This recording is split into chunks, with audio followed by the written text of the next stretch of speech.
à tous et bienvenue dans ce nouvel épisode de podcast dédié au paiement. Je me présente, je suis Sofiane Marzouki, manager chez Qualit et grande passionnée des paiements. Et je suis Malak Malal, également manager chez Galit, et nous allons vous parler aujourd'hui de souveraineté dans les paiements. Alors, avant de rentrer dans le vif du sujet, petit disclaimer, ce qu'on partage ici n'engage que nous et faute de temps, on ne pourra pas couvrir tous les sujets. Donc si vous travaillez sur un sujet de souveraineté des paiements, glissez-nous ça en commentaire, on adore vous lire. Alors Sophia, dis-nous, pourquoi est-ce qu'on parle de souveraineté aujourd'hui? Eh bien, face aux évolutions géopolitiques et au contexte actuel incertain, il y a une prise de conscience qui s'est installée en Europe. Et donc, cette prise de conscience, elle concerne surtout cet enjeu d'indépendance et de souveraineté. Quand on regarde les paiements, d'après le CPA, la European Card Payment Association, les deux principaux ICS, pour les gens qui ne connaissent pas International Card Scheme, traitent à eux seuls plus de 65% des paiements par carte dans la zone euro. Et d'un autre côté, les big tech captent une part significative de l'expérience utilisateur. Si on pousse la réflexion, dans le cas de sanctions ou de rupture diplomatique, l'accès à ces services pourrait être compromis.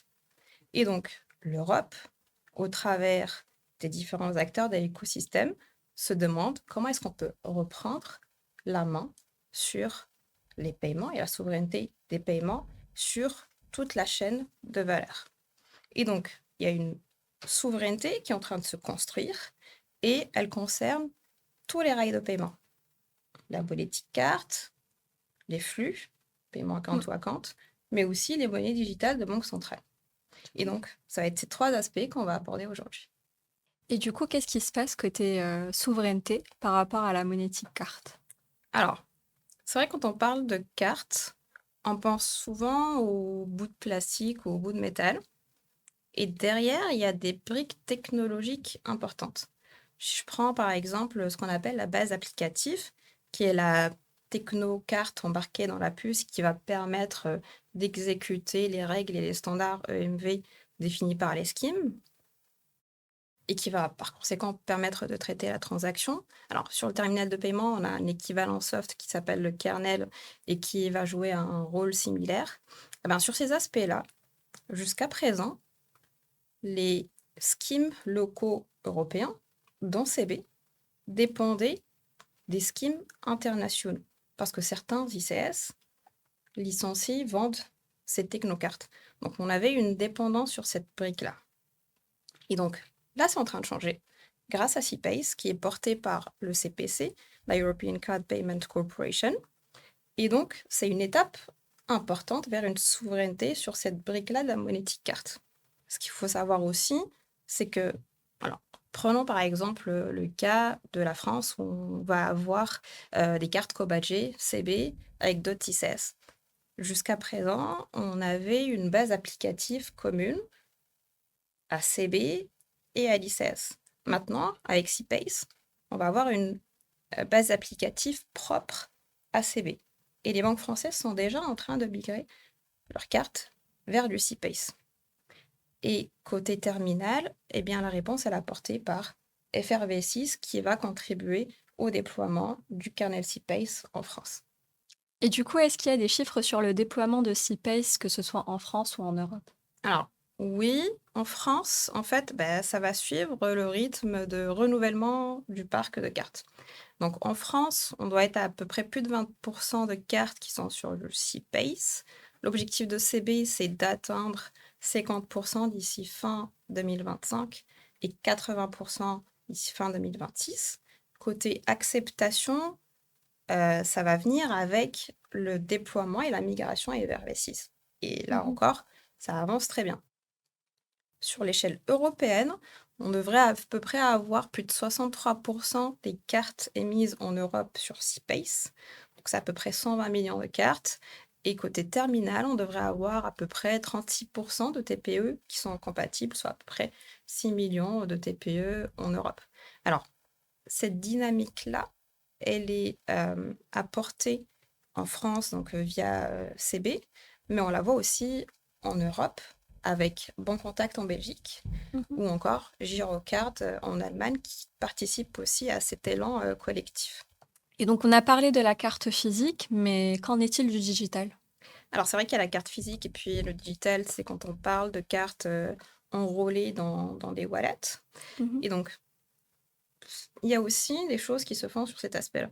Alors, je me souviens, il y a un peu plus de 2 ans, d'un article des Échos qui parlait d'un affaiblissement de CB, et qui parlait notamment de la crainte de certains commerçants comme, SNCF, Auchan, Système U, hem et ça concernait en fait cet affaiblissement, mais aussi donc la conséquence de cet affaiblissement qui serait, l'impact sur les commissions commerçants. Et donc, là encore, une réponse a été, apportée sur cet aspect-là. Alors déjà, expliquer pourquoi est-ce qu'on a eu un affaiblissement.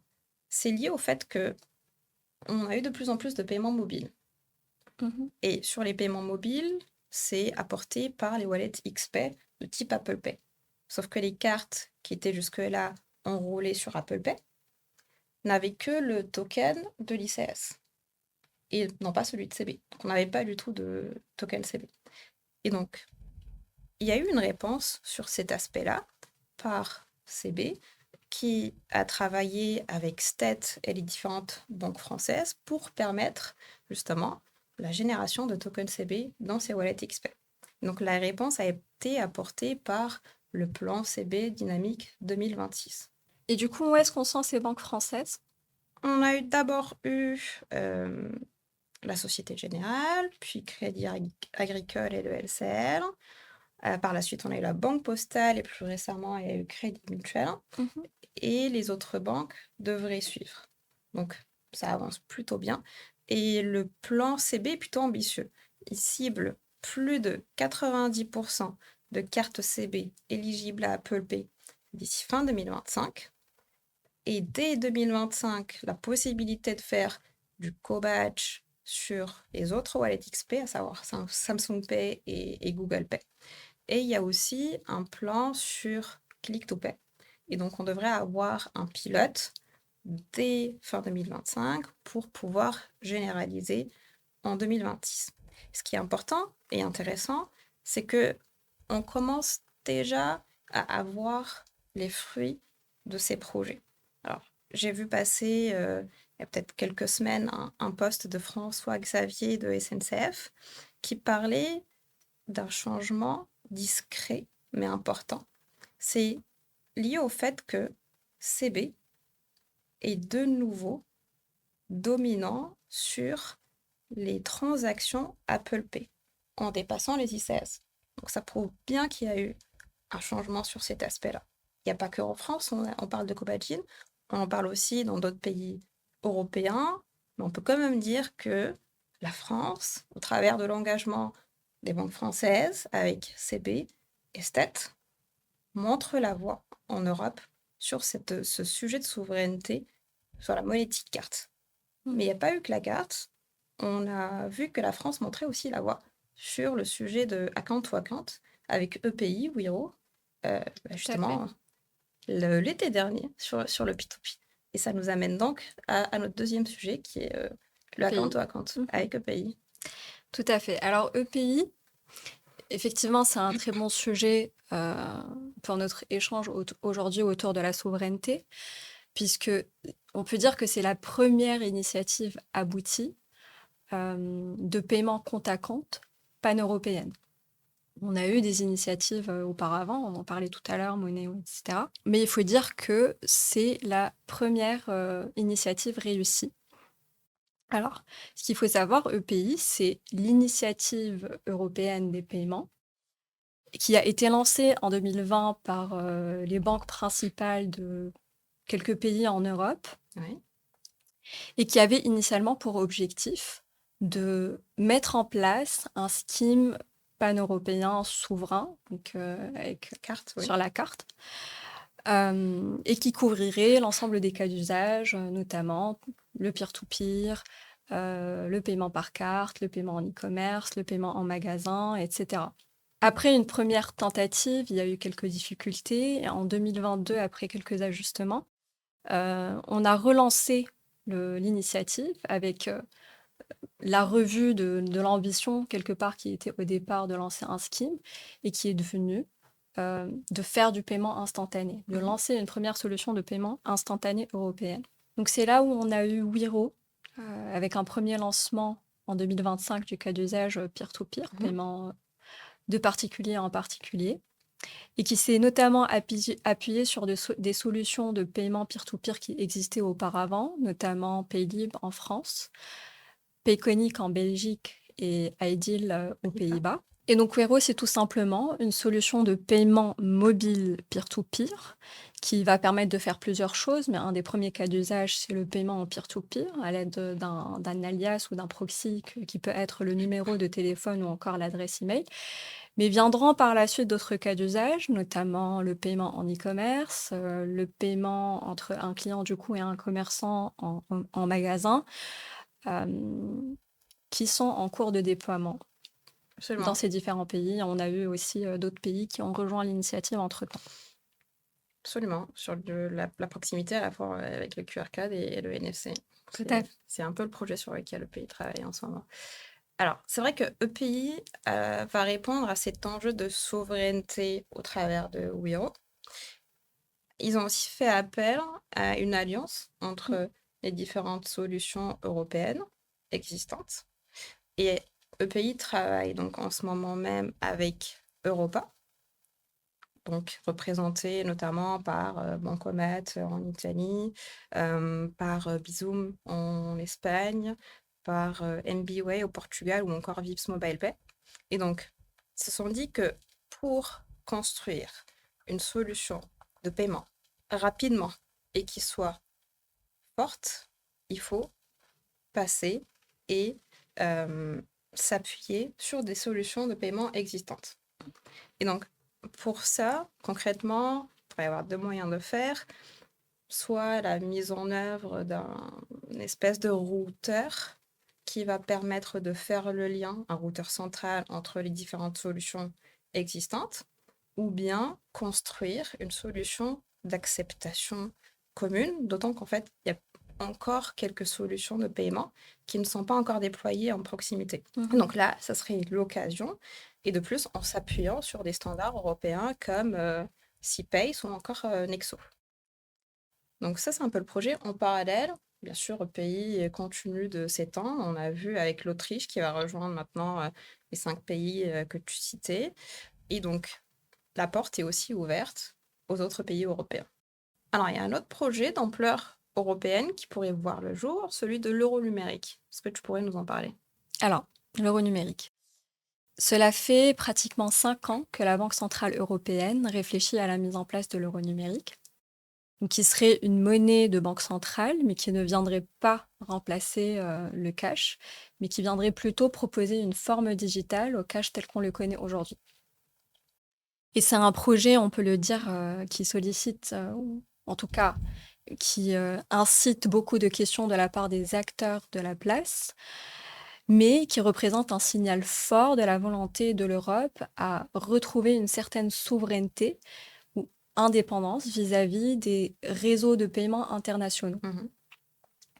Et outre cette dominance, il y a aussi d'autres enjeux, notamment l'enjeu de pérenniser la monnaie de banque centrale, puisqu'aujourd'hui on voit que les usages se dirigent de plus en plus vers le digital, et aussi peut-être de contrer la menace qui existe aujourd'hui de la généralisation des paiements en stablecoin, qui aussi est une menace. Et on peut le dire, aujourd'hui, la capitalisation boursière des stablecoins atteint pratiquement les 260 milliards de dollars, et 90% de ces stablecoins sont des stablecoins adossés au dollar. Et si on prend le cas du Tether adossé au dollar à lui seul, accapare 60% de ce marché. Donc c'est énorme et c'est interpellant pour les acteurs européens. Donc les États-Unis assoient un peu la domination du dollar, En plus, j'ai cru voir qu'il y avait uniquement 0,2% de l'euro sur tout ce qu'on a en stablecoin. Donc, en effet, ça a vraiment. Oui, complètement. Et en plus de cela, en plus de tous ces enjeux-là, effectivement, qui sont interpellants pour la Banque centrale européenne et qui justifient quelque part à eux seuls cette initiative, il y a aussi le mouvement qui se crée aujourd'hui à l'international autour d'une réflexion d'une éventuelle mise en place d'une monnaie numérique de banque centrale.